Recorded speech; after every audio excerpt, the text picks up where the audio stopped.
Folks, back here on the Bossman show, friend of the show, Coach Tod Kowalczyk of the Toledo Rockets out of the MAC Conference, 11-3 on the year. Coach, how's life within Toledo, man? You guys going real well right now. 17 threes of the night I saw.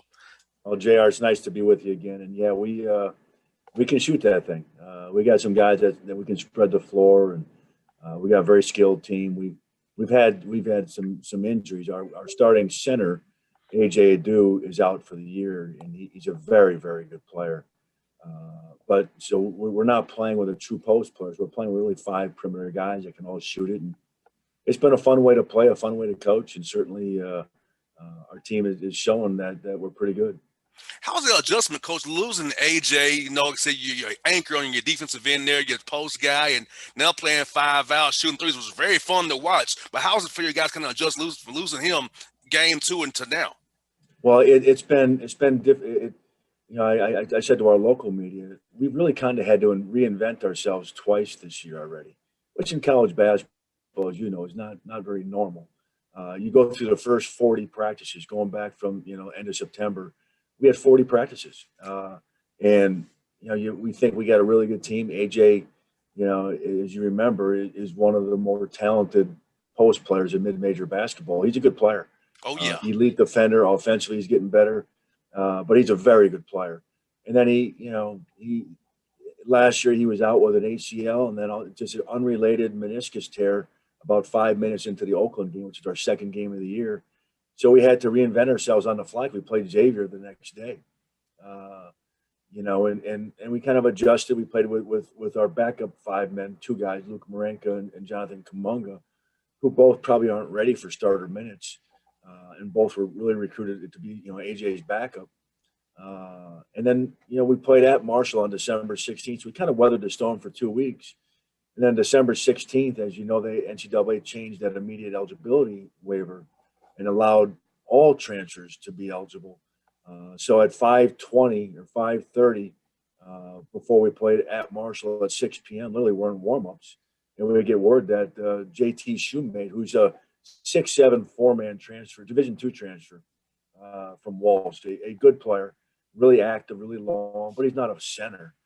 We get word that he's eligible, so he plays 30 minutes in that overtime game and gets 12 points and quite a few rebounds and plays well. But he never even practiced with the gold team, the starters or the top seven guys. We thought he's a redshirt guy, so he's on the scout team. So we had to reinvent it on the fly. He basically had no practice reps with the starters until after Christmas, because as you know, when you play 2 or 3 times a week, there really isn't time, to get better. It's more preparation for the next game. And we played Valparaiso at home. Then we had to play Northern Illinois in a conference game. So luckily, we had 5 practice days after Christmas. We got AJ up to speed. We changed philosophically differently how we're going to play at both ends of the floor, because we don't have, probably the best shot blocker in the country with AJ. So we have to play differently. We adjusted. Our players really bought into the changes, are having fun with it, but we're playing small. We're spreading people out, and we got a team that can really get into the paint and finish, and but they all can pass and shoot. Speak about your 2 seniors, Coach, who really kept you guys together. I mean, those senior guards you have, man, it really helped you out a lot this year, keeping guys up to speed, keeping your guys on the ball, on point. Tell us about them and what they meant to your team this year.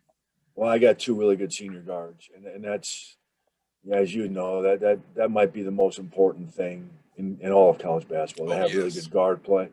The only thing better than really good guard play is veteran guard play. And I got 2 guys that have played a lot of minutes for us, have been really good players in our league. And one is obviously Marion Jackson, who all league preseason, I think, clearly one of the top players in our league. And our league's got some really good guards. You can all throw them into a hat. They're all really good. Who's the best? I'd have no idea, but my guy certainly is in the mix. Plays both ends. He's a leader. He makes big plays, big shots. And Jerry, he wasn't shooting the ball very well early on. I think he's putting too much pressure on himself to score. And last year he had to. We didn't have the same talent level on the perimeter, and he started to trust his teammates more. And because of that, we've gotten better. Our percentages in conference play are very good at both ends of the floor, and it's because Morion is settled in. He's taking really good shots, but a really good player and had a chance to have a long career. Spencer Littleson, the second senior, the heart and soul of our program. There's guys in the country, and there's probably no more than 10 that play as hard as him. I'm not saying he plays harder, but he nobody plays harder than him. I mean, he's one of those guys that just does everything. Defensively, he's constantly moving on offense, and he really is a lights out shooter. But on the offensive efficiency scale, he's top 50 players in the country right now. You look at the analytics, makes open shots. He's tough, but he's a guy that wants to be a college coach and will certainly be a good one. Most definitely. I know one thing. I want to have him on my side. I know that. Hey, he might be a GA next year for you. Might have something for you. Yeah, but Coach, I'll tell you, man, I love looking at your team, man, because your guys are fun to watch. It reminds me of how the Don Nelson played with the We Believe Warriors when I was younger, man. Yeah. It reminds me of that, how these guys play together. Everybody's 6'7" and below, man, out there getting out there, man. It's fun to watch. It's a great man. I know you love AJ, but that's fun to watch, that small ball bombing away, shooting them threes, man. It's really fun to watch. It's enjoyable. I didn't know this stat until a local media person told me it today. But we've made more threes than anybody in the country. Wow. Now we don't have the most threes per game, but because we've played 14 games, a lot of teams haven't played as many games as us. We've made more, and I think Spencer Littleson might be number one in the country at most threes made. So we are, but it's not just Spencer. It's and to be perfectly honest here, one of the best things that JT Shoemate does is shoot threes, and currently right now, on the season, he's 0 for 8. Wow. You look at his stats from Walsh at Division II. That's one of the best things he does. He's a very good shooter. He just hasn't had many opportunities, and I think he's passed up a lot of good open threes, and we got to work on that with him. And Coach, you have 4 guys averaging 13 points or better, so the balance of your scoring is real great as well. Keeping your guys all sharing in the wealth, having a good time scoring points for you guys this year, which keeping a lot of guys happy as well. Yeah, in conference play, to take it a step further, we have JT Shoemate averaging 9.6. Keyshawn Saunders is 8.5, and Mattia is 7.7. So that's we got close to 7 guys at that double digit figures. Any one of those 7 can easily score in double figures. We've had 2 games where we had 6 in double figures, and the 7th scorer had 8. So we are a balanced team, which I think really is helpful, that they can't just key on Morion Jackson. And Morion's assist numbers are very good. So we're moving the ball, we're spreading the floor, but we're not just a shooting team though either. We can play off the dribble, and we can score in the post as well. And it'd be helpful come March because in tournament time you need to have more than 5, 6 guys. You have 8 guys that can score for you, even if you go farther if you need to. So having that depth is going to really help you come conference tournament time, and hopefully get in the tournament and cause some trouble as well. There's no question about that. And we've played a really good schedule to prepare us. We've played against a really good Bradley team that's back-to-back Missouri Valley Conference champions. We lost at the buzzer, had chances. We lost a 1-possession game to Xavier. Then we went up to Michigan, and we thought, we were playing well. We didn't play good in that game, but give them credit. I tell you what, I'm sure you've seen Michigan play. They're as good as advertised. I don't know how everybody missed a boat on them in the preseason polls, but man, they're good, and they are extremely well coached. You can tell he's got a lot of Eric Spoelstra influence at Michigan. He's cutting edge offensively. They are very, very good. Oh yeah, and from watching the Miami, like you said, covering Atlanta Hawks the way I do, I see a lot of those same concepts, helping off the strong side, 3 there, gaps and slots. I mean, trying to protect the paint, building the wall. Yeah, the same things I saw the Heat do to the Hawks all these years, man. I'm seeing Juwan do it in Michigan as well. Yes, there's no question about it. Now, Coach, you mentioned you played 14 games. How blessed are you knowing that you played 14 games, knowing a year where some teams still aren't playing 4, some teams haven't been playing this year. So how blessed are you and your staff and your players to know that, hey, you're getting to play ball 14 games already this year, in this weird COVID year?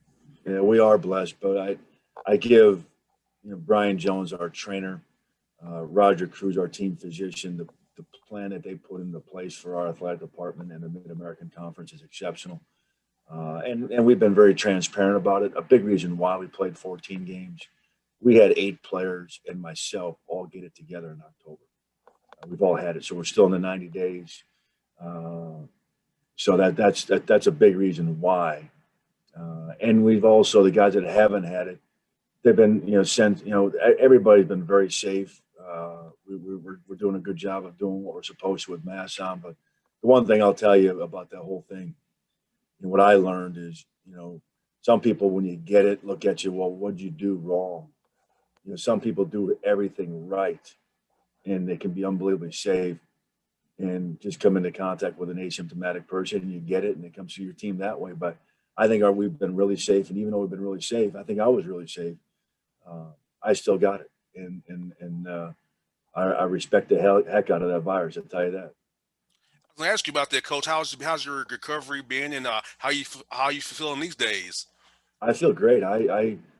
Most of our players have very mild symptoms.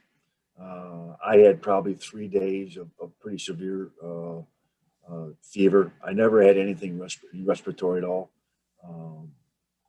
The worst thing I had, I was dizzy a lot. But other than that, I was fine.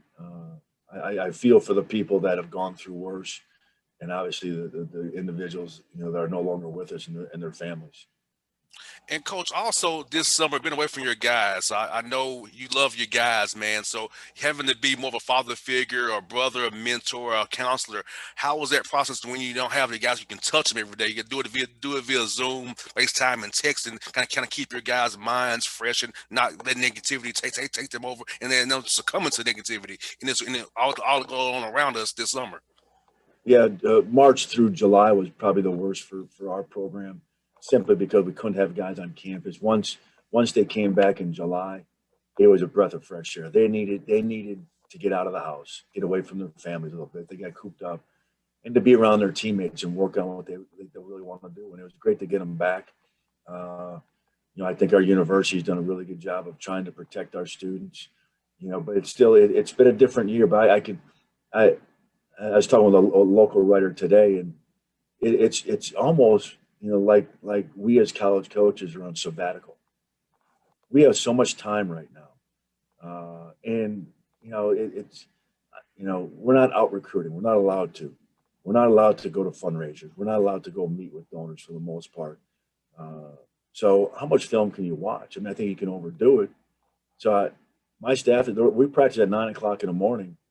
They get in, fairly early, but 9 o'clock in the morning, and then they're out of the office by 4 with their families. There's no recruiting trips. We're fresh. We're enjoying our team. We love being around our guys. But the staff is I told them to take advantage of that, because that's never happened in my 30+ year career. Typically when you get into January and February as a college coach, assistant head coach, doesn't matter. There's a fatigue factor for the coaches too now, not just the players. Because you're out in a car till midnight, watching high school games, and you get back and you got to go to practice in the morning and get ready for the next preparation. It's a nonstop grind. Where now I'm home at 4 with my family, home for dinner, and I'm actually cooking a little bit. I mean, Oh wow! and I go to yoga every morning. So it's been. I don't want to say we don't work hard, but we don't have the long hours like we did. We work smart. And it's been a refreshing time, I think, for all coaches that way. Now we're dealing with the other side of trying to help our players with mental health, with being quarantined, et cetera, and because it's such a difficult time. But there has been some blessings to this as well. Now, Coach, it's funny you say that, because a lot of guys have told me they were more refreshed this year, and through all the COVID, they're more, like you said, they're at home or recruiting via Zoom. They have more time to actually be a father, be a parent, be a brother or a Sure. son. So, Coach, you're not the only one. A lot of guys have told me all year long how good it is to have some time to themselves after basketball, and it had to be a person for once, not just a robot. And early on, in September, October, November, maybe, I there was a certain level of guilt that I had about not being in the office, I'm not working hard enough, and I'm over that guilt now. I'll tell you that. I mean, I'm appreciative. I'm thankful. And part of it is because I love my team, I love my staff, and we got a chance to get better and really improve upon.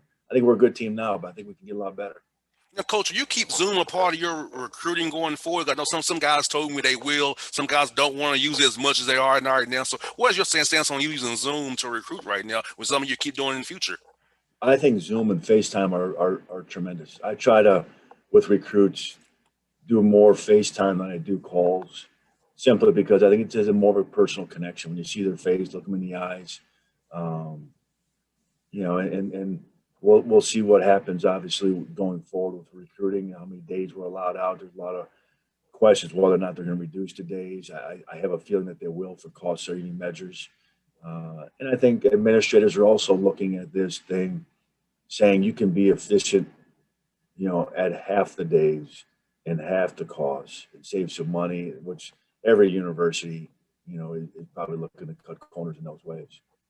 Most definitely. And now, Coach, coming up here Saturday, you got Akron, a rival, instant rival that right down the road there from you guys. Tell us about the Zips and what you're looking forward to seeing them on Saturday, man. Reigning MAC champs, good team, best player in the league in Lauren Christian Jackson last year. He's good. He's really good. John Gross, a phenomenal coach, does an unbelievable job. They're a good team, and we're going to have to play well on the road in order to do that. But we've been a good road team for quite a few years, and our guys are confident on the road. And we just got to go down there and play hard and defend and not turn it over and see what happens. That's what I got for you, Coach. What was your quarantine hobby that did this year, man? Mine was playing the guitar and walking around the neighborhood, so I learned how to play on the guitar. What about you, Coach? What was your hobby while doing the quarantine here? You know what? And this goes back to the fatigue level for me. I was up at we have a lake house in Michigan, so I left my family and went to this lake house for 10 days by myself, which was safer for my family. And I brought with me. I watched every MAC game from last year. Wow. So what it did, it reduced my workload this week, last week, next week. I didn't have to go watch last year's Kent State game. 2 weeks ago when we played Kent State, or we play Akron Saturday. I didn't have to watch yesterday. I wasn't watching Toledo versus Akron last year. I watched it in October, but took very detailed notes. Still fresh in my mind. I can watch Northern Illinois versus Akron and Ohio U versus Akron. Not worry. So it was one less game to watch, is what I'm saying. Oh yeah. So I watched a lot of film. I wasn't fortunate enough to have good weather during my 10-day break, but I did get outside a little bit. So I really couldn't walk much, but I watched a lot of film, to be honest with you, and just tried to, do that and did a lot of Zoom calls with recruits as well during that time. Most definitely. But Coach Kowalczyk, thank you for your time as always. It was good to catch up with you. You also have a great team. You always been great with your time for the show, man. Thank you so much for always being there for me whenever I call on you, man. Hey, anytime. I'd love to do it.